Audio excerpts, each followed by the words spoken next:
And welcome back to another week of Part of the Disruption.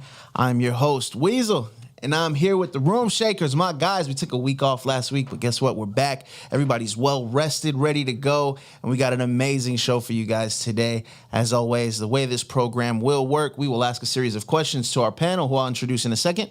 They'll get 45 seconds to answer each question, and after that, we'll open the floor for a little bit of debate, some hazing, my favorite part of the program. So, gentlemen, welcome back. It is good to see you, and let's start off with the man who has the coolest koozie in all the world, Steve Trang. How you doing? I was doing pretty good until the pre-show, and then I was abused relentlessly for like 3 or 4 minutes, so I guess I'm doing okay now. But welcome back, everyone. We're sorry we missed you guys last week, but this should be a great show. We'll see how Eric behaves. And Steve, Steve bought his koozie at tax sale. It was a distress seller. Needs a $50K rehab. Now, I'm not saying we should take it easy on Steve this week, but I do want to point out that it is the man's birthday today. So happy birthday, Steve Trang. Oh. There we go. One time for you. To his virtual right, let's go ahead and introduce a man who needs no introduction on this program. He's a champion. He's been a champion. RJ Bates, what's going on, man?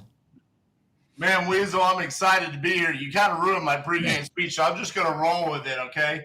I'm excited to be back, even though Pardon the Disruption is not sponsored. I personally am sponsored by Icelandic glacial water, okay? I piss glaciers. And also, I want to personally wish a happy birthday to Pardon the Disruption's favorite topic, Kevin Durant. Happy birthday, Kevin Durant. Hope you're having a great one. I hope he is. And to his virtual right, we have one of my favorite people, honestly. I got to meet him twice now, got to hang out a little bit. Eric Brewer, how you doing, man? What's up, man? I'm doing good. Happy to be back. I actually, surprisingly enough, look forward to this show. I know it's probably hard to believe that spending time with these three, I use the term gentlemen loosely, would be something that anybody would look forward to, but it makes me feel somehow I'd leave the show every week with a tremendous amount of confidence. Some people always say it, and actually it happened on the show that said if you're the smartest guy in the room, if you're the smartest guy in the room, you're in the wrong room. And I've been in the wrong room for about 2.5 months now, but I really enjoy it. Awesome. And of course, last but certainly not least, another man who is a notorious champion on the program. CJ, what's going on, bro? What's good? Look, it's good to be back. I missed a show or two. Gave these guys an opportunity to get their chops up. Looking forward to the conversation today. So happy to be back, and let's get into it, man.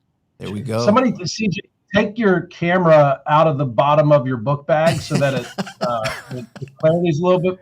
I'm not sure if you brought that with you, but we're at the bottom of a soda bottle. Yeah, so what I decided I was going to go SD today. We're back in standard definition today. Because I'm going old school, man. It looks like a W. We gotta up the budget. It's a recession. It's a recession. I see you got the recession camera out. I see. Okay. That's good. Connecting. He's connecting with the audience. He's a man of the people. There we go. There we go. Well, it doesn't matter if you're on high speed or if you're on AOL. CJ, you are here. We are ready. The rules have been explained. As always, ladies and gentlemen, look out for the Pardon the Disruption channel that will be in the chat commenting with you guys. Make sure you follow that and subscribe to that channel as well to see all the highlights from past and previous or past and present episodes. With that being said, gentlemen, you guys ready for question number 1? Let's do it. All right, birthday boy. Should you innovate or stay focused? Now, this was your question from what I understand. So I'm going to ask you I'm going to give you a couple extra seconds to kind of maybe explain a little bit. But yeah, question number 1, should you innovate or just stay focused? So I brought this up because this was a topic that was spoken on the main stage at Collective Genius, right? Like, should you try to do something different or should you, stay true to what you're doing? So it's hard for me to say this with all sorts of, I don't know what's the word, integrity and honesty. I truly believe that you should be focused on staying good at what you do, but at the same time, I am actually innovating right now. I'm rolling out sales management training, and we're implementing a lot of innovations, which we were not good at before. So we're innovating to adapt, but I think you really got to stay focused to stay true to what you're good at. And if you're good at acquisitions, really focus on acquisitions. If you're really good at raising money, stay good at raising money. Don't try to add all these different tools right now. Right now, it's not the time to innovate. Right now, it's the time to dominate in what you're good at. Right. Let's go over to RJ Bates. I don't think as an entrepreneur you should ever stop innovating. So I believe that you should innovate, but when you do, you need to stay focused on that. I think where people make a mistake is they're constantly in the mode of visionary, innovating, coming up with things, and they never focus on it and they never complete a task. They never ever become great at something. So if you are going to innovate, stop what you're doing, focus on it, implement it. Like Steve talked about, he's implementing novations into his business. He's going to get really good at novations before he moves on to adding another skill set to his business. So I believe it's important to just stay focused on your innovations after you come up with it. Okay, time's up. Eric Brewer, your thoughts? So the real answer is both, right? And I think that's a little bit of what RJ said and what Steve tried to say, a little less eloquently. But the reality is that a lot of times people glorify innovation, and it really should just be improvement, right? So, and I would even say that to Steve, is that novations hasn't really been an innovation for him. It's an improvement of his acquisition strategy. So I think what a lot of people do is when they do something, and you're going to see this a lot right now, where people will struggle to wholesale, they'll struggle to acquire properties because the market has shifted, and they're going to go out and seek this magic pill of innovation that if they're the first person to do it, or they're early to the game, that they'll succeed. And that just always runs its course, right? Like every new thing becomes standard and then old at every cycle. So I think innovation should really just be improvement, and it takes course over the length of many years, not something you do overnight. Okay. And CJ, bring us home. Yeah, I think all these guys are wrong. I mean, it's evolve or die. You have to be innovative. You have to be ahead of the curve. It's always easy when we've got to this place of quote unquote success to tell everybody to focus, but we've all been on a journey where we've just been innovative in different things and tried to find different things that will work for us, whether it's a certain investment strategy that you finally come across that finally just clicks and works. Be innovative. Do you have to have focus inside of those things? Sure. But you have to constantly be looking to innovate inside of your business and be creative about what you're doing. So I'm going to say be innovative 100%. Yeah, and let me add some more context to this, right? Because when I brought this question up was right after Jeff Hoffman spoke, right? And he's the billionaire who founded Priceline. He's the one that invented the check-in kiosk, right? Like the same guy that invented the check-in kiosk at the airport is the same guy that created Priceline.com and so on. So like he's always innovating. He's always looking for the new thing. And I think that is an important skill. I think there should be people doing that. I think most people, though, should probably focus and master something before they go off to start something else. So, but that's the reason why that question came up. I think the problem is that, like, I think CJ actually agrees with us. Where we're finding the differences in our description or definition of innovate. So I would say back to you, CJ, give me an example of a company or someone that you know that's great, and you would say that they owe that greatness to their ability to innovate. I think Apple, Steve Jobs is a great example. Look, I think innovation they were like a the leader third, in fourth, or business. fifth. They were like the third, fourth, or fifth company to Right. they haven't been great innovators. Simple, They've been right? great. Go ahead. I think creating the iPod was being innovative, right? I think the point of focus in this conversation of focus is if you can build a team and an organization of people under you as a leader that allow you to be creative, that allow you to be innovative, they themselves can be very focused and targeted on the completion of the opportunity of the goal. But you as a leader of an organization, a business, you have to be creative. This is our art.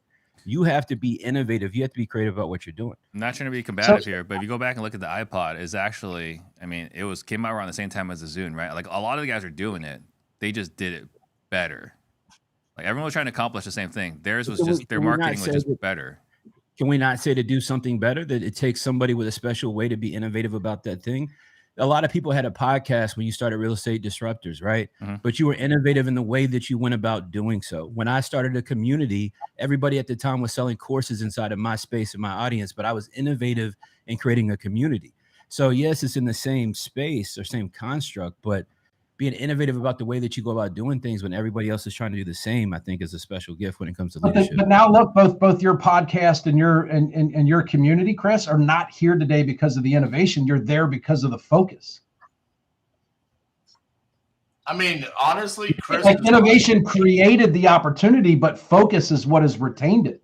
Otherwise, if you would have kept innovating, how many innovations has Steve's podcast had in the last 5 years? Other than upgrading some lighting and Multiple. the studio. That's why we have this show right here. He's innovating. I think this is just I think this is an example of focus. Chris is right, because look at how innovative he is. He has an online course that he didn't even spend $100 to buy a webcam for. I mean, look at him. He's over here still using the camera from his laptop, and he's accepting the 2 Combo Award over there at the ClickFunnels thing. So honestly, I mean, I think Chris deserves to win this. Okay. That's why you're my guy, RJ. That's why you're my guy. There we go. I think you might have missed now all that we could do a sarcasm. trade in fantasy, RJ. Now we could do a trade. You know the weight of my heart, man. You know the weight of my heart. Employing the sales tactics. I like it, RJ. I like it. All right. The voting is getting ready to close out right now. It's actually a tie between CJ and RJ. So we got 45 people here and 13 votes. Come on. Yeah, let's get the votes up. Let's get the votes up. Let's get the likes up. Just drag your cursor over to Steve Trang and just seriously, if you're here, can you please vote? Because we're kind of competitive people. Like, I just hate seeing CJ win when he's just the worst. Okay. Well, I hate. There's two things. There's only 2 things I hate. Right, watching CJ win and a tie. So like, let's fix that. And manly koozies. You also hate manly koozies. No, I love koozies. Koozies are great. Check them out. You go disruptorsmerch.com. There we go. There's the plug. There it is. For your Shout out to Leon Barnes in the chat too. We do see you. Do not forget that G not here this week, but I'm sure he'll be back soon. It looks like CJ starting to edge out in the voting, 42% to 32% on RJ. And RJ did concede. He did say that CJ should win this one. With massive sarcasm. Well, hey, listen, it's on record. Voting has closed. I know that that's RJ's love language, or that's how he communicates. So I know that it was coming from a very sincere, genuine place. So when we read the appreciate transcription later on, it sounds like RJ is really supportive. The subtitling will say that RJ said he won. And it is official. The voting closed at 42%. CJ, welcome back with another victory in round 1. How you feeling, man? I'm feeling amazing, man. It's good to be back. It's good to be there back. It is. There it is. My guy is ready. He is in 480p, locked and loaded. Let's move on to question number 2. We'll start with you, CJ. What is more valuable, acquisitions or dispositions? Your time starts, sir. Very simple, man. I'm a hunter. Acquisitions 110%. Dispo to me, it's like caveman style. Somebody had to go out into the wilderness. Somebody had to forge the fight. Somebody had to find the food to bring back that meat for it to get cooked. You can eat red meat, man. Listen, I'm telling you, you got to be able to go hunt for what you want. If you can focus on acquisitions, you can always find somebody to dispo that asset. 110% for me. The answer is going to be acquisitions. Okay. All right. With 20 seconds left to go. Let's go over to second place and last round, RJ Bates. Yeah, there's no blue genies on this panel, so I think we're pretty much all going to agree. I think it's acquisitions, absolutely. That's the control. That's where you decide how much profit can be made on the deal. That's where you have the controlling factor of the negotiations and the amount of deals that you're going to be able to do. So I absolutely agree. I think it's acquisitions hands down. And it's what I'm also most passionate about inside of wholesaling. And I think obviously Steve's probably going to agree with his sales trading. So acquisitions hands down. All right. Steve Trang, your thoughts? All right. So I'm going to try to argue the other side. If you look at some of the biggest operators in the country, right, guys that are intentionally staying behind the scenes, you got Net Worth, New Western, Keegley, they're obviously not staying behind the scenes. Who's the guys in Florida? Oliver's company. Dang it. But these guys are doing, Property Force. They're doing 1,000 deals a year, right? Or more. Some of these guys are doing 1,000 deals a month. And the way they're doing it is they're focused on dispositions. They're focused on finding buyers that are willing to pay a premium. And, if you've got the buyers, you got the money, then all the deals just come to you and you don't have to go hunt. So I'm just making an argument for dispositions. Okay. And Eric Brewer, bring us on home. Yeah, I think Steve has a point, and certainly those folks have built an entire business model around dispositions, right? They spend less than probably 20% of their total marketing budget on acquisitions, and they dispo everybody else's deal. Their point, frankly, is there's 100 buyers for every seller, and nobody's competing for the buyers. Everybody's competing for the seller. But I think the dangerous part about that is they run massive companies with huge overhead and have a very specific business model. For anybody that's listening to this call, you probably will not want to emulate their business model. Anybody that's trying to innovate in dispositions right now is because they stink at acquisitions. And if I had to focus my energy, I would just get better at buying, figure out how to get my deals on the MLS, and it's the best buyers list in the world. So I would say acquisitions. Okay, the floor is now open. But the real answer is you should do both. That's the real answer. But the way that it's structured is we had to pick one. Again, for the longest time, I've focused my energy on acquisitions, and it's served me very well. Because to Chris's point, when you buy the right house at the right deal, regardless of the market, there will be a buyer, and they'll be working just as hard to find you as you will be finding them. But you're going to have to buy it cheaper, I can tell you, than you did a year ago. That's the biggest difference. You actually have to get better at buying right now. Steve, I thought you had a unique perspective there. I didn't think you kind of got to finish. Do you actually think that dispositions is more important, or are you just trying to argue it? I'm trying to have a different point of view. Somehow, bring attention to himself by just being different. So I just want to, I appreciate.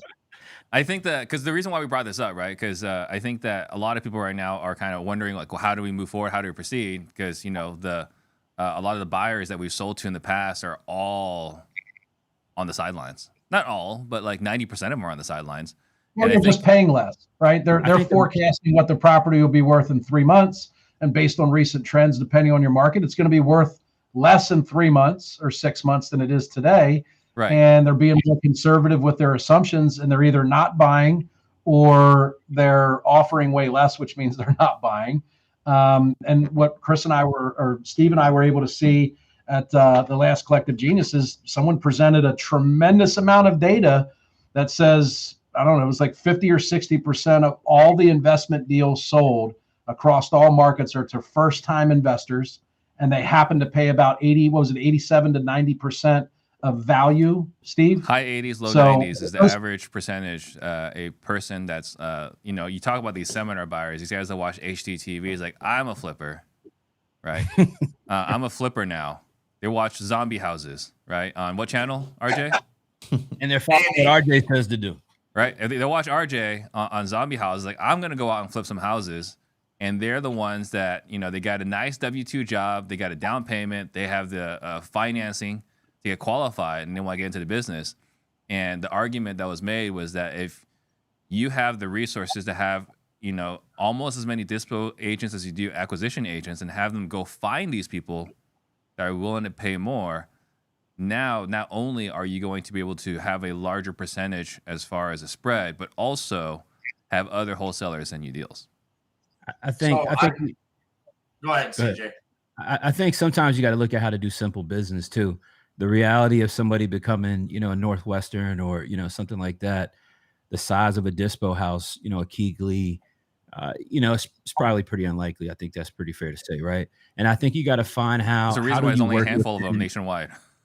Right. So it's how do you find a way to work within their ecosystem? How do you figure out how to negotiate and buy your deals deeper, develop relationships with some of these companies? Like we just reached out to Northwestern last week for some stuff down in the Texas area, right? And it's how do we make our deals work now for them let them take care of the dispo portion of the transaction and focus on getting opportunities in. So, I still leaned, towards acquisitions, but I see what you're saying as well, Steve.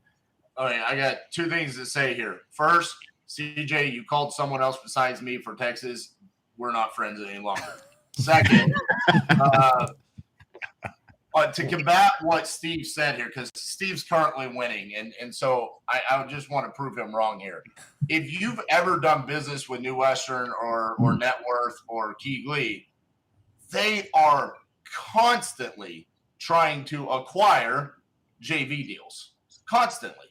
I mean, it is nonstop. They're in your DMs. They're responding to your emails. You send anything out through Investor Lift, which I believe is one of our sponsors. Shout out. If you send anything out on Investor Lift to a major city like Denver, Colorado, you get 8 New Western agents trying to acquire the property. So, yeah, they might be moving those numbers, but they have a ton of new agents that are sitting there hungry with their buyers. But what do they need? They need acquisitions. So there's a shortage on a per agent basis inside of New Western of deals for them. So it still goes back to acquisitions. Even though they're killing it with dispositions, they still need deals. Okay. All right. The voting is still up right now, but it looks like the birthday boy is pulling away at 39%. We do got another shout out in the chat. Paul Sparks is in the chat. Hello, sir. And then he also had a comment that I do want to highlight. Nothing about the program in particular, but yes, let's give a thought out to everybody who was in the way of the hurricane and everyone who was close by. Absolutely. So we definitely got everyone on our minds, and thoughts and prayers to everyone. So, Steve, it looks like you're going to get a win on your birthday. I don't know if it was validated or if it's like sympathy birthday votes, but I'll take it any way it comes. I've got no pride. I'm shameless. I'll take it any way it comes. There it is. All right, Steve. 1-1, you and CJ. Let's go on to question number 3. Is being an entrepreneur overly glorified? Let's start with you, Steve Trang. I think the perception of being an entrepreneur is overly glorified. What tricked me into getting into being an entrepreneur was the ideas that I could just hang out on the beach and drink, Mai Tais and pina coladas all day, and just chilling on the beach. And the reality is it's a lot of freaking work. You're working way harder. You're working way more hours for a boss that's less appreciative, which is you, right? Who's unreasonable. And you're busting your butt, and you got to make really tough decisions. So I think the idea of entrepreneurism is glorified, but at the same time, I absolutely love what I do, and I would never give it up. Okay. All right. Let's go over to RJ Bates. I just want to point out that Steve said entrepreneurism. That was adorable. I was lost. I want to introduce you to the word entrepreneurship. Happy Thank birthday. you. There's your gift. Thank you, RJ. I appreciate it. You're Cut him welcome. I personally think, no, I think if anything, in my personal experience of being an entrepreneur, I feel like people don't quite understand what we go through unless they are an entrepreneur. And so there's less connection. There's less understanding of what's going on. When I was working at W-2 and I was working for someone else, everyone always wanted to talk about what I was doing with work and stuff like that. Now it kind of just goes over their head. So on a over glorified, I don't think so. Not from my experience. I just feel like it's kind of, people don't really understand what I do on a day-to-day basis. They don't understand the struggles that we go through. So from that perspective, it's like RJ's kind of the crazy guy that goes out and he's doing all these wild and crazy ideas like buying country clubs. They don't understand it. So I personally, in my life, I've had less communication with people because I'm an entrepreneur. Okay. CJ, your thoughts?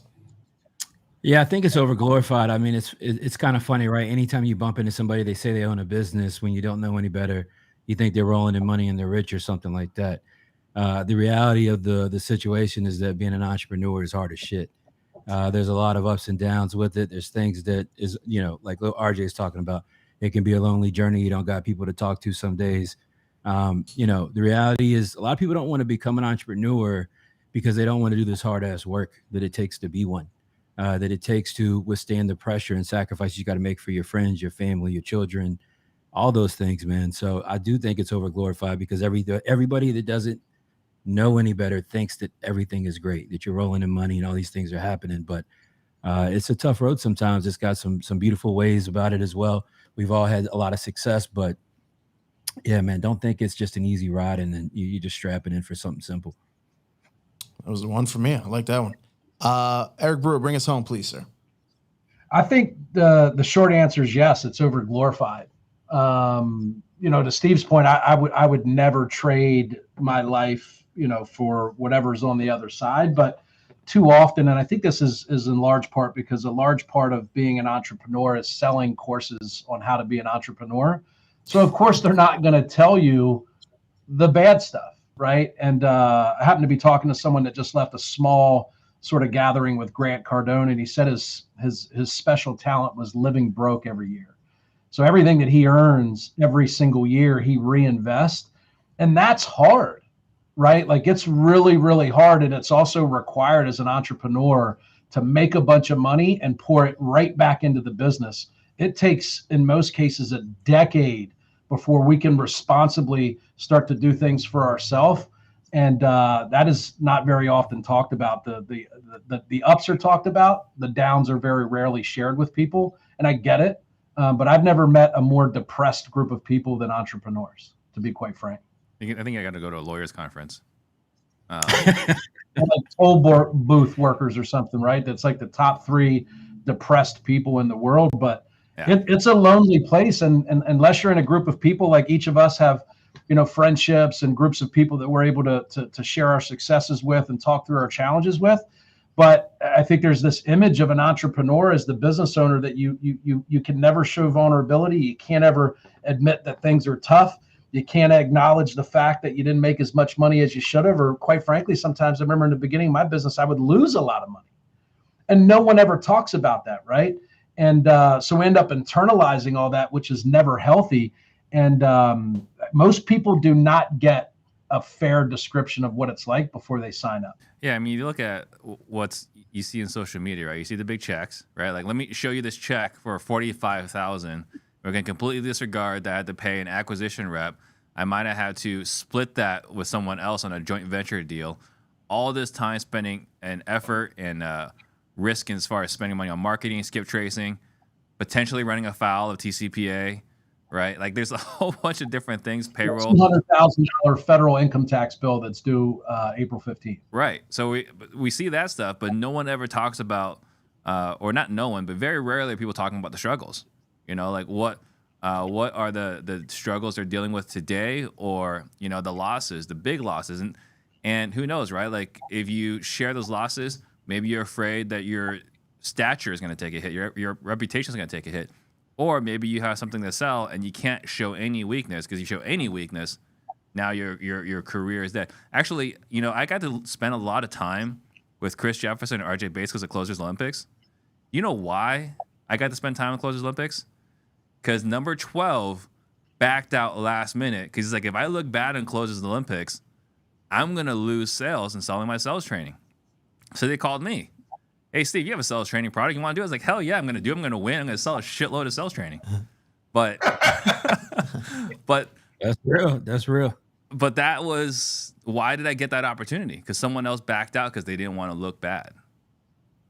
Yep. And what's crazy? I've said this for years, entrepreneurship is one of the loneliest things that you can do in life. It's because everyone assumes that you have all the answers and you know everything. And if you go back and you hear majority of stories told in the podcast, it was like, I didn't know shit when I got started, but I just took that. But then suddenly your whole family and friends are like, man, RJ didn't know anything 6 months ago, but man, he really got his shit together and he knows everything now. And you put that burden on your shoulders. It's not even about what goes on in social media. This is like inside of your home, inside of your family. That to me was like the biggest change and that's what I was trying to say earlier is everyone suddenly was just like, well, RJ doesn't have problems because he's running his own business. And it was like, no, I have like 100 times more problems than I had before this. And so, yeah, I think from that perspective, yeah, I guess it could be overly glorified. I guess I just don't really understand the context of the question on is this a social media thing or not. I just think at the end of the day, we all agree that it's a very lonely place. Yeah, I think if you look at everyone that you talk to, it's like, oh, what do? You know, I own a business. Like to CJ's point, right? Oh, you must be making a lot of money. Or like the other one, I think, I don't know if this is Eric's post or someone else, right? But someone walked up to him and it's like, must be nice to be making all this money. He's like, you have no idea all the crap I went through to get here. So, yep. Great round. Great conversation all around. Yes, sir. Whoever just voted for CJ, I just want to point out he hasn't said anything in 17 minutes. Yeah, I'm just letting you guys get it off, and I mean, because I want the point to be heard, right? Like like I said, man, it's tough, but it's a lot of reward with it as well. And if when you can find ways to be of service to other people, and do things the right way, you know, it's better. It's more good days than bad. And can I ask a question real quick, just out of curiosity?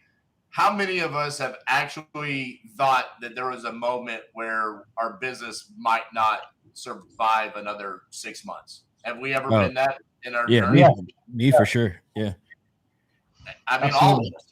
And during that time, there was probably this thought of, what is everyone that thinks that I have all my shit together going to think?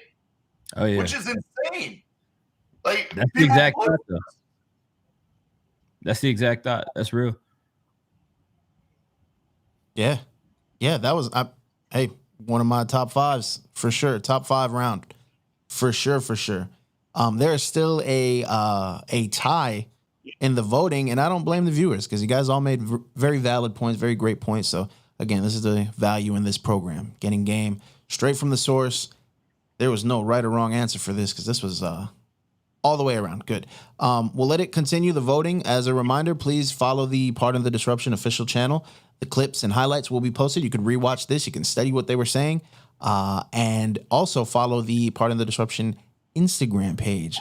Bing. That's another bomb dropping. We got social media. Got social media unlock. Yes, sir. Go ahead. If I can, man, while we're waiting for the voting to close, a dope podcast to listen to, man, is How I Built This. I think it's by NPR. Just hearing about some of these really huge companies and businesses, the Twitters, the Facebooks, and all these crazy companies, and how they started at inception just as an idea, and all the painful things they had to go through as entrepreneurs to build these big, huge brand name businesses that we all know. I think it's a great podcast that puts in perspective really, what being an entrepreneur really is all about, for sure. Noted. All right, guys, let's still get some votes in there. There's 65 people watching live, and there's only 26 votes that were placed. And there's a potential tie right now, but everyone's kind of within striking distance. So it is right there for the taking. I think we're going to leave it up for another minute or two. Yeah, I mean, it's 26% for 3 people. I think we should get everyone a point for that. Eric just took the lead. I think we should close it now. That is a point for Brewer. There we go, Eric. I got you. I think I owed you a point. I think I owed you a point, man. He just logged in. You guys ready for question number 4? Let's do it. Let's do it. All right. Eric Brewer, you will start this one out. When renting out properties, what's something that a lot of people will overlook in the process? Oh, man. What is something that they would overlook? I think routine maintenance is something that a lot of people don't plan for. I think the majority of people, hopefully, when they're renting a property themselves or hiring a property management company, are properly scrutinizing the tenant and making sure that they're qualified, they have a good payment history, and that they have enough income to pay. I mean, one of the things that a lot of people don't account for is the wear and tear that person can put on the property, and maintenance can stack up. And then they might move out, and if they paid you $1,000 a month for a year, you collected 12 grand, you might have netted 5,000 or 6,000, and it needs $8,000 to $10,000 worth of work to get another tenant in. That is not a productive rent cycle. So I think people drastically underestimate how well the tenant will care for their property, and what the condition will be when they get it back. Okay. All right. Steve, your thoughts? When I saw this question, I was just thinking back to my own personal experience. And yes, you wish everyone would be responsible, but when I was new, I was not. I looked at If they could pay and they could pay up front, fine. Like that's good. They could put a large chunk of money up front. I've got security. I've got safety. This is good to go. And I had no idea that people have no care at all for the rules as far as pets, and that everyone treats their animals differently. So when she moved out, like, we needed almost a hazmat team to remodel the whole house, because apparently it was totally normal in her upbringing to have the dogs and the cats and maybe some horses just go wherever they wanted to go. So I think just understanding that, see how they care to, so see how they take care of their properties, maybe talk to some previous landlords. Okay. CJ. Yeah, I would say vacancy and deferred maintenance. To Steve made a comment earlier about, people that come to the seminar that rolled into town, and you hear it on the radio ads. You show up, you've got a nice little W-2 and a 401k, you go cash it out, you put 20% down, you get yourself a little burr, or you get yourself a rental property, and you think, oh, I'm going to make $400, $500 net positive a month. This is going to be a great, beautiful thing. I'll get 10 of these, retire. I'll send my kids to college. What a beautiful life. It doesn't really work like that, right? You got things like vacancy. You got things like deferred maintenance. And I think that's something that people overlook when they're excited and get into the business, because, I think Eric kind of touched on this as well. That can really start to limit your cash flow and what your margin looks like month to month. So you got to be on top of estimating what those things are going to look like in your projections before you take something down. It's like a little glimpse that people get of what it's like to be an entrepreneur, right? It's like, oh, this is great. I'm going to do this. It's going to pay for my kid's college education. Then he gets smacked in the nose with a spill, or like, what Steve described is that, until I got into real estate, my perception of how the average human lived was significantly higher than what I know today to be true. RJ, what was it, a couple weeks ago, like smelled like cat piss for 3 weeks because he walked inside of a house. Like, I always imagine did they lay, like, you never lay down like on your living room floor to play with your kids, or like, play a game of Uno? It's like, who laid on this floor and ate like an open air sandwich and played with their kids in this piss and shit ridden carpet? Like, I can't imagine that. Like, how do you and then you'd see those people at the grocery store and they look like a normal citizen. I think we gotta give RJ his shot. He's probably not gonna say anything good, but still gotta give him a shot. We still got RJ. We still got RJ's turn. Sorry. Eric just said we're breaking all the rules. Sorry, I apologize. Eric went around and he decides I can just run the show now. RJ's off of it. Well, you haven't got any points yet, so I don't blame him. This is a big round for you, RJ. Big round. Is it? And I actually have the right answer. It's different. Listen, capital expenditures. Okay, so what I consider that is things like roof, fencing, HVAC replacement, a tree that dies and needs to be torn down or falls down. These are the unexpected expenses that I think most people are going to think, hey, the maintenance of when someone moves out, or I need to set money aside when they move out, or if they stop paying me for a month. I don't think people take into consideration those big ticket items that can be crippling. I mean, quite frankly, what they were just talking about is that people get in these situations where, yeah, maybe they do take, some money out of their 401k or their IRA to buy into a burr. They're not going to be prepared for that $6,000 roof or that $5,000 HVAC replacement. It's like, where did that come? I was only making $300 a month. That's the what I think gets most overlooked. Okay. Hey, RJ, Steve would call that capital expenditurisms. I accept that. The record, you can lump that all into one category. It's expenditurisms. If you guys are interested in participating in part in the disruption, we're looking for some new candidates. Just go ahead and put your name here in the YouTube chat. That line will be as long as your sponsor line. RJ's got this thing where he kind of like is wrong and right at the same time. It's very interesting. So what RJ is talking about is actually deferred maintenance. All right. And so, a tree falling over is not deferred maintenance. That isn't, but he said a roof. You can anticipate a roof as deferred maintenance for sure. I think we could all agree on that. That's why I said he's kind of right and wrong at the same time, right? Just catch what I'm putting down.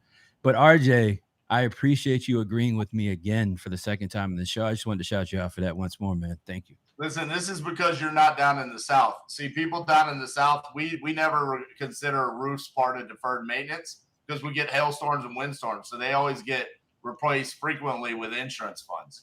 Sounds like it's cutting down the Dude, margin. I met somebody. So maybe you probably want RJ, listen to this. There's someone I was spent some time with and was helping in Texas. Part of their TC process is they order an insurance inspection on the seller's dime before every closing, and 30% of the time they'll discover hail damage, and they'll have the seller sign over that check minus maybe $500 or something that they give them. So they'll get oftentimes $15,000, $20,000, $25,000 checks that they use to reduce their cost in the property. They order a roof inspection on every property they buy. Why did you just tell my secret? Apparently it's not a secret because I wasn't talking to you when I found that out. So maybe it's you and one other person. And they were in Dallas, Fort Worth, by the way. Yeah, I mean, it's very common down here, but that's where, like, you know, if you own something in the Northeast, that's not as common. And so you do have to take into consideration, when is that roof going to be replaced? Same thing with the boilers and the HVAC. And, you know, we've even owned rentals all the way up in Alaska where we had to take into the driveway because when the snow and the ice, it would just deteriorate and crack our concrete, our asphalt. So that was another, you know, huge expense that we had to. Can I ask a question? Is it possible? Does insurance not cover that? Is that still considered CapEx? Yeah. The insurance will not cover. Really? So hail damage, they won't. Oh, hail damage, they will. I thought you were talking about the snow. I got you. I'm just checking. That's not a capital expenditure-ism. That's correct. That's correct. I can't tell if CJ agrees with me or if he disagrees with me. Well, again, let me just say again. I think he was trying to set you up. You're right. You're right and wrong at the same time. I like CJ, you have vacancy, maintenance, property management, and capital expenditures. That's what I call them. If you want to call it deferred maintenance, that's fine. Confuse your students. I just make sure they have another word behind maintenance so they realize it's something different. That sounds like a charged up titanium check for check battle, man. I don't know if you want to do that. I don't know if you want to. This is the money team over here, man. We do got a comment from Leon Barnes. He said, "Where's RJ getting roofs done for $6,000?" And he also said that that's a Kansas strategy. Texas can't claim that one. I was a roofer. I owned a general. I call Jose and we go when we get it done. There we go. All right. This one is also in a tie. There's only 15 votes placed and there's 64 people watching. So again, I want to urge everyone. It will not hurt no one's feelings if you vote for one of the participants. The rest of them will get over it. They have no choice. So please cast a vote. 65 people watching. We need some more votes. This one is looking like it's a tie between CJ and RJ. So, I mean, it was a little bit of a battle. Weasel, can you fix the vote? It needs to be Steve, Eric, first time, CJ, Eric, second time, RJ. We have VoteGate on Eric right now? Is that what we're saying? Yeah. We got to open up a VoteGate. He went twice this round. So He did. Well, yeah. Are you voting for Brewer's first round or his second round? Please let us know in the chat so we can divvy up the votes correctly. 90 seconds there, man. He did get 90 seconds. I think it was actually 90 seconds exactly, to be honest. I forgot I had the timer on. Now we're being honest. 3:19 p.m. We're finally going to start being honest at this point. The voting looks like CJ is starting to pull ahead slightly. Before we close out the voting, I do want to remind the chat that the last question, the sixth question, will be a chat submitted question. So during this next round, feel free to drop a question that you would like the panel to answer, and we'll take that question directly from the chat, whichever one we see fit, and give it to the panel for the last question. We do got one more to get to. So round number 4, it looks like it closed out with CJ getting another point. He's at 36%. Pressure's on, RJ. Pressure's on. Weasel, did you see that head drop over there, man? I felt it over here at Charged Up Studios. Felt the echo. I felt it through 420p, man. Oh. He's dropping bombs right now. He said, it doesn't matter if I'm streaming from the antenna with a little bit of Reynolds wrap on the top, a little bit of tinfoil, I'm still getting the W. I like that. I told you, Weasel, we're going old school bully today, standard definition style. There it is. There it is. Hot box. You guys ever have a hot box? There we go. All right. Question number 5. We'll start with you, CJ. If your business is going under, what expenses are you cutting off first? Man, listen, I've been in a position, my students, everybody knows my story. I almost lost my business in 2017. The first thing that I did was I cut my own pay. I talked about this earlier. You got to be a hunter. I cut my own pay. I got back on the phones. I got back belly to belly at the kitchen table with sellers signing contracts. I got back talking to cash buyers. I went back into the trenches with my team to build the business back up to what everybody sees today. So if my business was going under, again, I'd cut my pay. I'd get back in the trenches, doing anything I can to help the team, leading by example, and we get back on top just like we did, man. So that's my answer. All right. Steve Trang, your thoughts? So we're going through a slowdown right now. You know, we're looking at, Phoenix or Arizona, Nevada, Utah. We seem to be leading the country in how fast we can, drop. So we're going through some pain right now. And so this is probably a little too close to the heart at the moment. So like CJ, we dropped our pay. So I paid myself less. That was one of the first things we did. And right now what we did was we cut back a lot on VA assistance. We're basically asking everyone in the organization to do a little bit more right now through these leaner times. So the first thing we cut a lot of VAs. And we're not alone. I know that we talked to our top VA. She had to take some personal time last week. And we were kind of worried for her. And she basically said she had to take some personal time because so many of her friends and family in the Philippines are getting laid off right now. And she has to be the strong person, the emotional support for all of them. So it doesn't seem like we're alone in letting a lot of our VAs go. And it's sad to do, but, it's something that we needed to do. Okay. RJ Bates. The first thing I'm going to cut is my charged up university subscription. Clearly doesn't work. The $10,000 program. I love it.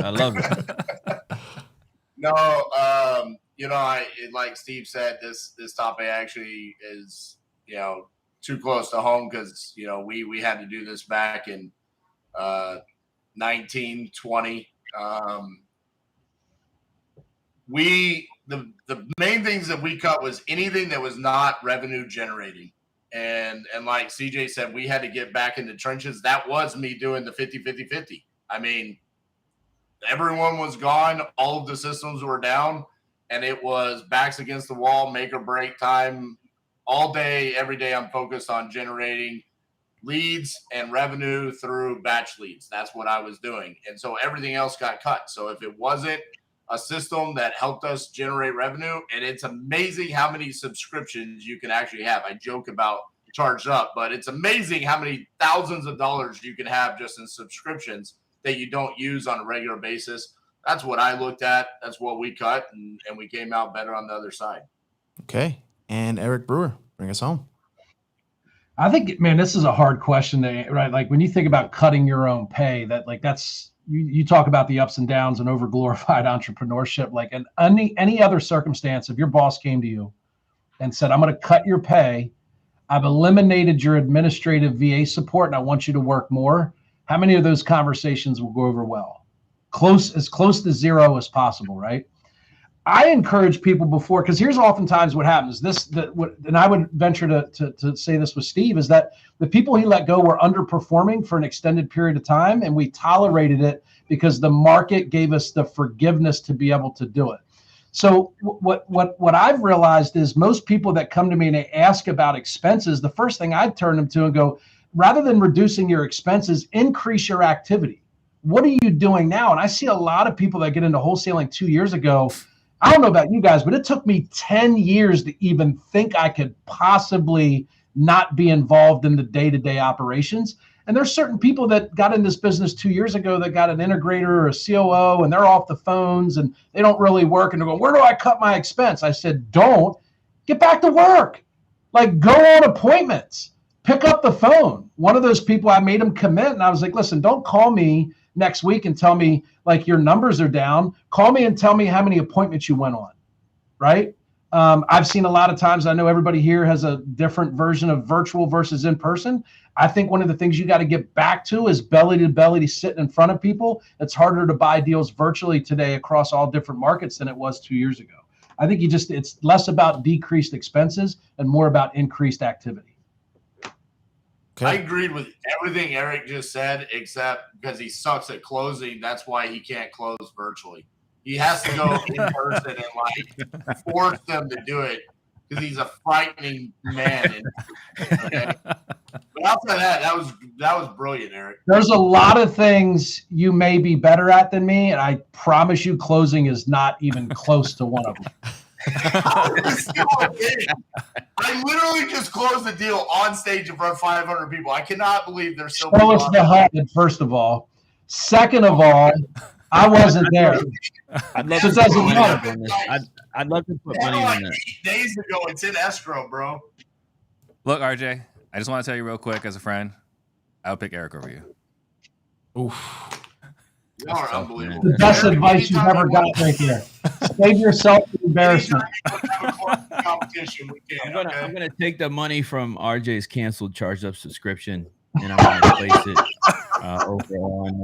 over on Eric Brewer in this situation here. I'm just saying, if we're making this a wagering situation, I know the perfect platform for it. Don't worry, Steve. I won't take it there. The voting is now open. RJ, CJ, Eric Brewer, Steve Trang, vote for your favorite opinion on that one. Guys, really quickly, before we get to the voting results and we go on to the audience submitted question, I do want to shout out that this program is sponsored by absolutely nobody yet, but we're still working on it. So be a little patient with us, guys. Got anybody? Just tell them to email us. The host is looking for a little something also. So Yeah, I had to hit the phones yesterday. So to Eric's point, I had to go hit the phones yesterday and start prospecting for sponsors. Man, it's rough. Real quick, shout out to Steve and his staff. Like, these types of questions are not often talked about. And if you didn't notice the humility that came out, when RJ and CJ and Steve were answering questions about reduced expenses and things like that, I don't know of anywhere where you're going to get this level of transparency from people that have probably experienced in our own little world the lowest lows and have visibly reached the highest highs.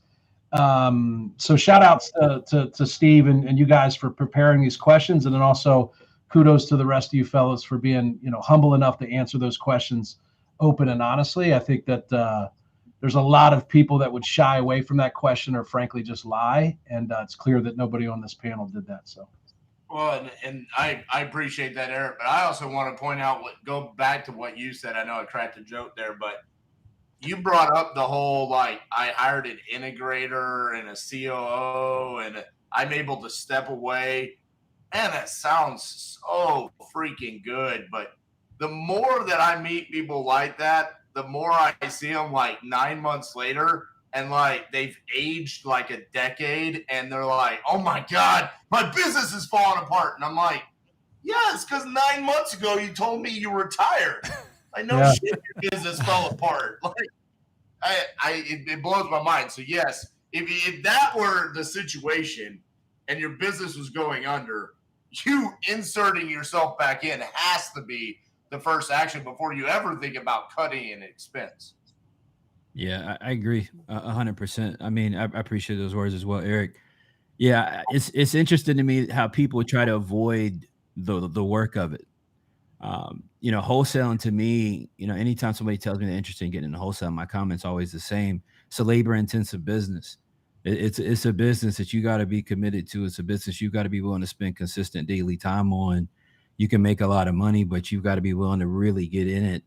And so, when I found myself in that position back in 2017, to me, the concept was super simple. It was just like, all right, like I'm the leader here. I've got to show and prove that I stand on what we've built, the concepts and the SOPs and the processes, and where there's gaps, I'll step in and help find those things versus handing it to an operations manager or this, that, and the third. So I think, look, there's a reason that the captain went down with the Titanic, right? Like he wasn't going to go out without giving that that full fight, every effort. And I think that's what you got to be as a leader if something's happening with your business.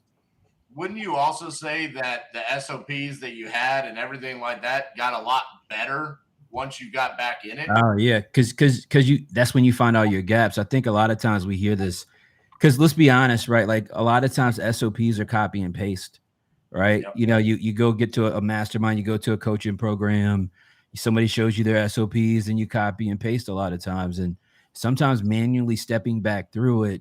I've had to do this multiple times in different businesses that I have, where we've got to go back through every process, A to Z, step by step, and redefine consistently over time what those SOPs really look like, because they often change and we forget the little nuances and things we often don't pay attention to. Or we don't effectively communicate those nuances.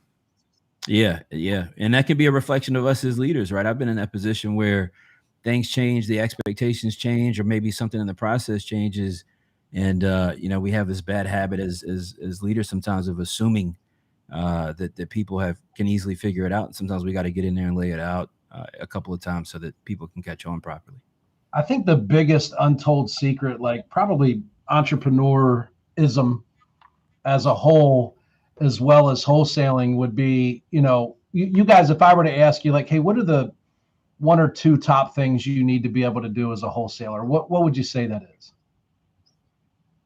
Source properties. Marketing and sales. Right? Yep. Once you make the decision to hire that integrator, COO, even a manager,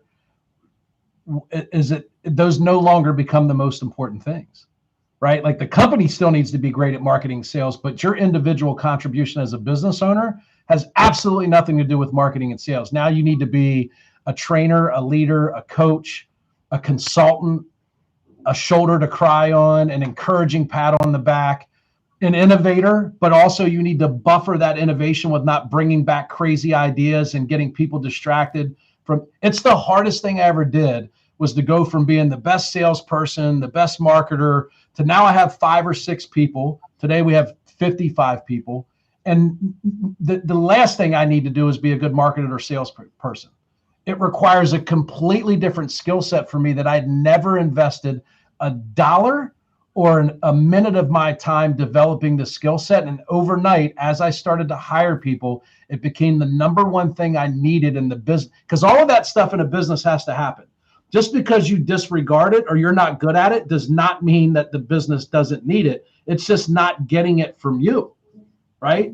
So like the hardest thing that nobody ever talks about is the instant you hire a couple people, your skill set needs to evolve literally overnight. And it's almost 180 degrees of all the shit that you were good at in order to start the business. Okay. All right. The voting closed, and Eric Brewer has a mic drop moment because he won that round and closed it out. So shout out to Eric Brewer. He's got 2 points on the board. Him and CJ are tied going into the audience submitted question. And guys, with that, question number 6 is, you've all had deals that have turned sideways and resulted in a loss of money. So I want to know, what did you learn from situations or deals like that? And let's start with Eric. Hold on. I want to get my camera set up like CJ's here. So, you know how we do over at the U, Weasel. I'm glad that I'm going. It's only suitable that the camp would go last in the last round. No, I'm sorry. That was funny. What's the question? The question was, that was hilarious. That was hilarious. All right. The question was, you've all had deals that have turned sideways and resulted in you losing money. Give me a lesson that you've learned from those types of situations.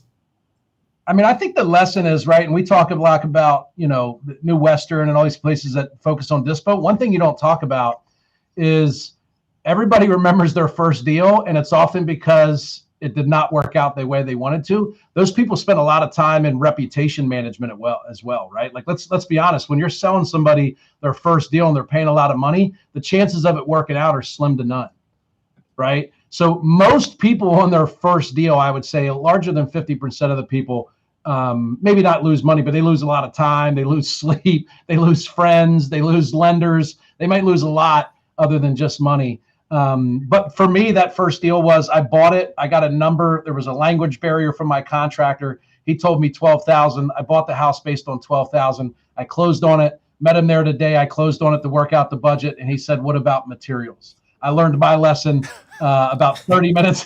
I said, "What do you mean materials, Vinny?" And he goes, "No material. No, like basically, I'm not buying materials. You need to write another check for 20 grand." And I bought the house thinking I'd make 15. So the lesson that I learned was in that particular instance, I took action and ended up making a little bit of money, lost a lot of time, but I learned a valuable lesson.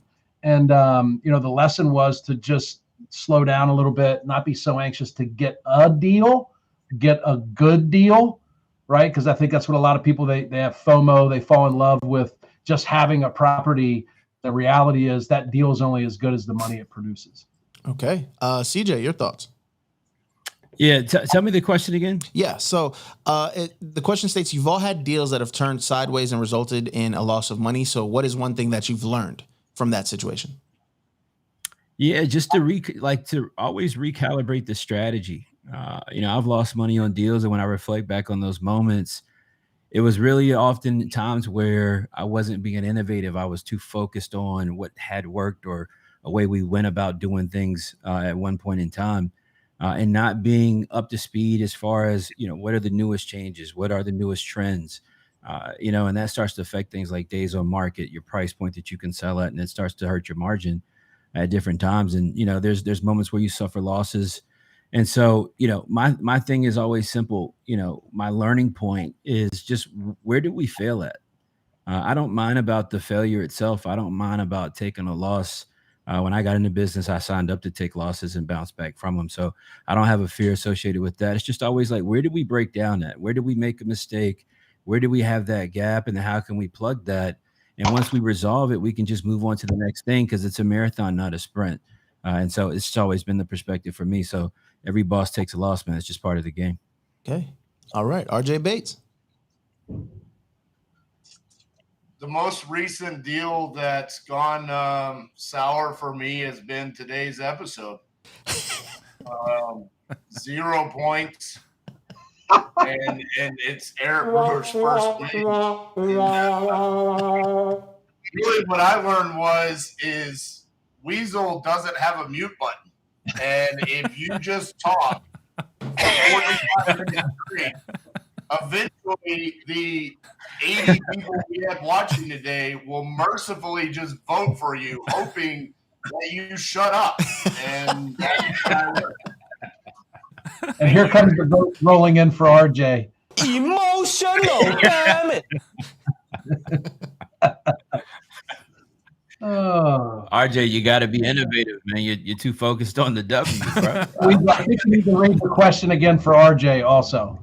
Both him and CJ need to run that back. RJ, I personally think that the reason why it didn't go so well for you this episode is because the titanium plate came out a little too late.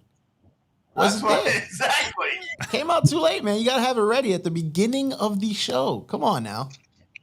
Do you need me to reread the question, or are you just kind of conceding the go? No, I got it. Okay. Anytime that we've lost money on a deal, it was typically due to the fact that we changed our processes in order to do the deal. So we were too busy to do enough due diligence. We didn't go through. Honestly, the majority of the deals that we lost money on, and we have lost significant amount of money on deals, trust me, I bought a lot in a short period of time, was because we were not set up for it. So we just rapid fire thought, because, hey, we did this one and we made X amount of money. If we just duplicate that and times it by 20, we're going to be great. But we didn't take the time that we did on that first deal. That was the sole deal, and we were solely focused on it. Times that by 20, we gave 1/20th of our attention to each deal. That's where things fell through the cracks, and we lost our ass. Okay. All right. And Steve Trang, bring us home, birthday boy.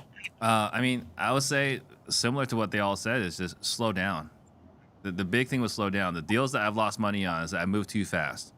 I looked at it, didn't do enough due diligence, didn't effectively underwrite, dot my I's, cross my T's, and so on. It was just because I was just moving too quickly. And this was buying from another wholesaler, right? A property we're looking to wholesaler flip, but buying from another wholesaler, you realize that the time is sometimes limited and you want to move a little faster. And, it took that and several other losses to learn that you got to slow down, right? Like if it's meant to be, it's meant to be, but you can't just force things to make something happen. One of the fastest ways to lose money is to take action for the sake of taking action.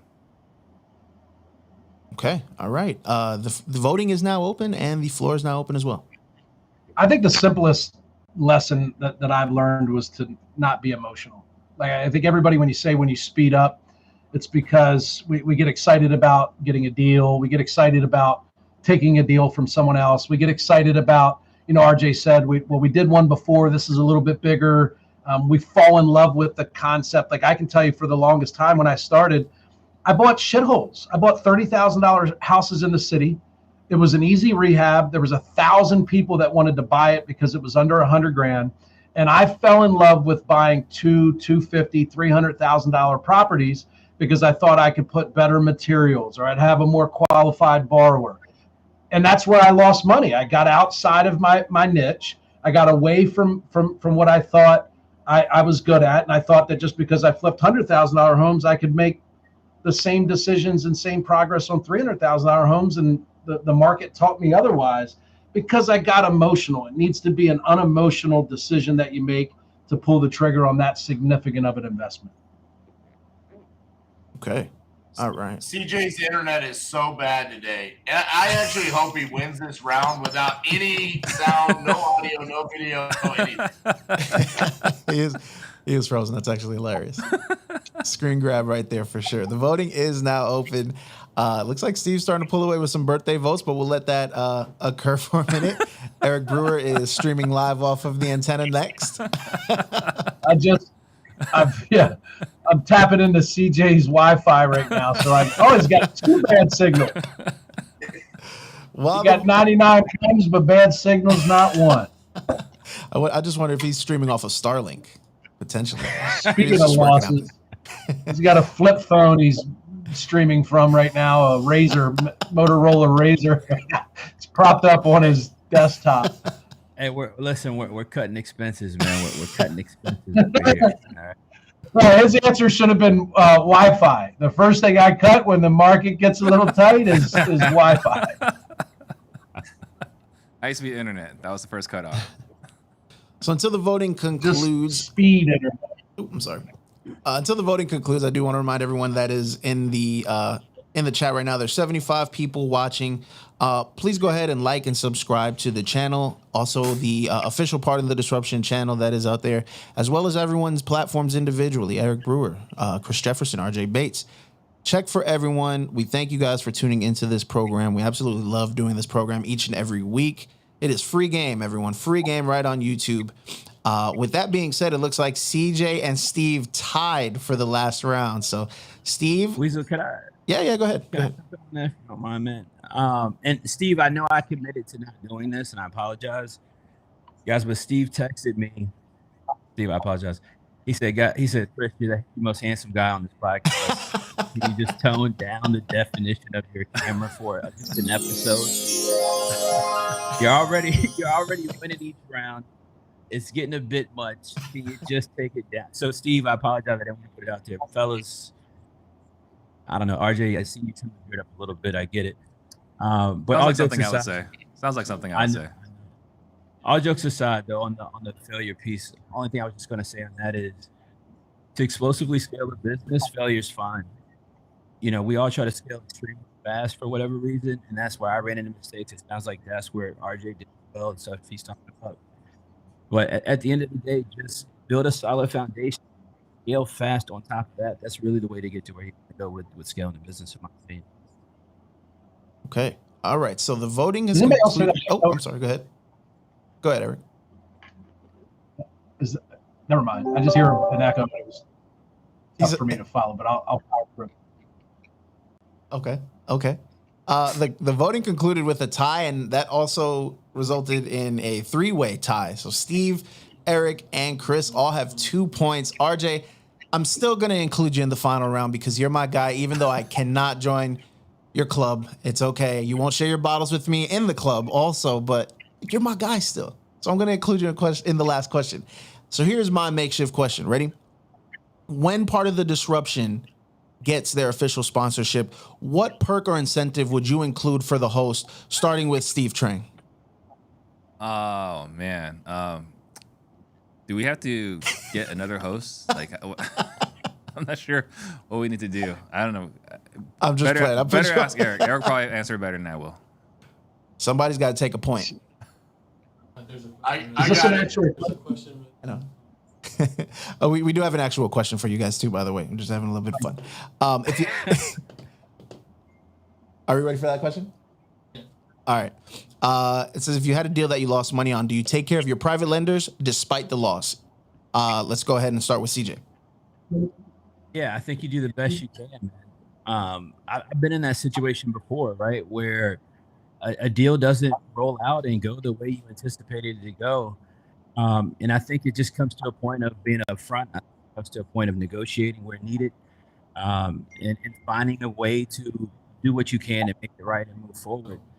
So yeah, I mean, you always want to try to take care of your lender, and you want to work with lenders that understand the ebbs and flows of your business. When you do experience losses, you go have those conversations when needed and move the business forward. They're in the business of making money. They're in the business of supporting you, especially if you got a track record. So yeah, you definitely want to make sure you take care of your private lender. You want to have those tough conversations with them. Well, they're not pretty. I've had to have them, but it's part of this. If you've been in business for a long time, it's just part of what you have to do. Okay. All right. Let's go over to Steve Trang. I think 100% you take care of the private money lenders. I think it's the right thing to do. I mean, there's all sorts of other arguments, reputation and status and all these other things. But at the end of the day, your integrity is what matters, right? You've got to do the right thing. And I can speak on this because I've been involved in a lawsuit where there's another guru in our market who screwed a private money lender. And I got sued in it because I was affiliated with this guy, even though I had nothing to do with him, right? So I got caught in that mess. You guys have seen it where everyone gets sued at the same time. I mean, who was Kiavi before? Lending Home. Lending Home was in that lawsuit. The real estate appraiser was in that lawsuit. Everybody was in that freaking lawsuit. And I would say that you have to do the right thing. Person worked hard. They worked their butts. They took a risk 100%, but they also worked their whole lives, right? We're talking about private money lenders. They worked their whole lives for this. And to throw flippantly someone's money away when you're the one that when you call all the shots, I think is grossly irresponsible, disrespectful, and I think all those awful things that'll happen to you, you probably deserve. Okay, Eric Brewer. I don't think it's yes.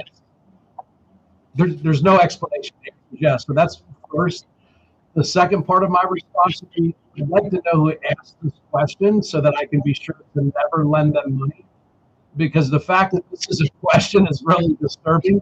Like, yeah, end of response. The answer is yes, period. Okay, and RJ, would you like to chime in? Yeah, I'm going to obviously mirror what these gentlemen said. In this circumstance, like CJ said, I've actually had to have these conversations with lenders where, hey, we lost the money we didn't make enough back, or whatever happened in this transaction where you weren't able to pay the private money back. It is sometimes a conversation that you have to have where you say, hey, I don't have the capital to pay you back, but I'm going to, and this is how. That was one of the most difficult conversations I've ever had to have with one of my private money lenders is, hey, the transaction closed and we didn't make back your money. We failed. That's a tough conversation to have, but you have to have it. But the private money lender always gets paid back no matter what, because exactly what Steve said. These people work their entire lives for that, and it's your responsibility. It's what you promised them to do. Okay. All right. The voting is now open, and the floor is open if you guys want to make any last points. Or not. I mean, I think Eric's answer is right. I think he probably could add some more colorful commentary behind it, but yeah. Right. I think the commentary dilutes the reality. There's no commentary. Yeah. Yes. Because if you start to explain it, you run the risk of those circumstances or your specific justification being the reason why. Well, that doesn't apply to my situation. I didn't know this person, or it's a close friend of mine, or you don't it's just yes. There's no other yes. And as you start to explain it, you run the risk of diluting the importance of just a clear answer that is yes, or you're just not going to be in business. So if you don't want to continue to borrow money from anybody ever, then the answer is no, right? But then who cares, right? But I think it's just yes. There's no. I think when you start to explain yourself, you dilute the yes. It's just yes, period. Those two things. Hey, Weasel, I've got a question. Yes, In sir. today's episode, we are on question number 8, and Eric has also had 48 minutes of airtime. Did we change the rules to pardon the disruption? There may have been some tweaking to allow, a fair, even playing field. People are walking away with landslide victories every week. We got to try to make it a fair thing. I'm pretty sure you're just rubbing in my epic defeat. I want this episode to be over so I can go cry. You can go back to the cat piss house. Yes. Well, with that being said, it does look like the voting is still open, but it has closed out officially. And Steve Trang, on his birthday at 38%, will take the final round and edge the victory. Happy birthday to you, boss. How do you feel? Feel good, thank you. And I was hoping you said 38 years old because I'd much rather be at 38 than where I'm at today. But yeah, I feel good. I mean, I think this was Eric said this earlier, and I think everyone here shared some things that maybe the general public didn't know before. Talking about the trials and tribulations, like the challenges we had. So I'm really happy for this episode. I think that you got to find out more. If you're early in your journey, like what you have ahead of you, and I still think it's the right journey. I'd do it again. But man, I can't say I walked away younger or not aging a lot faster along the way. Well, I think you look great for 65, so don't be so hard on yourself. I appreciate it. RJ, any last statements on this pointless, literally pointless day for you? Happy birthday, Steve. Thank you, RJ. CJ, you and I are not friends any longer, and I feel like I went to a 2-day boot camp hosted by Eric Brewer. Eric, anything you want to say to that? There's not much to say. I mean, according to RJ, I've had plenty of time. I've already done my opening, my answers, and my close so far. So in an effort to not rub it in, I'll just allow this to go quietly, and RJ can log out here shortly and feel better about himself. And CJ, any last comments? No, happy birthday to Steve. I think it was a great conversation today. I think it was insightful for everybody that saw it. I do want to highlight the least valuable, the LVP of the day. So shout out to RJ Bass the third. Regard. But no, it was shout out to the LVP, man. But it was a great conversation, and happy to be here. I'll see you guys next week. Yeah, to the silver closer. There it is. There it is. We will be back next Thursday, 11:30-ish a.m. It is part of the disruption. We thank you guys for tuning in. For so many of your questions and comments, we'll see you guys next time.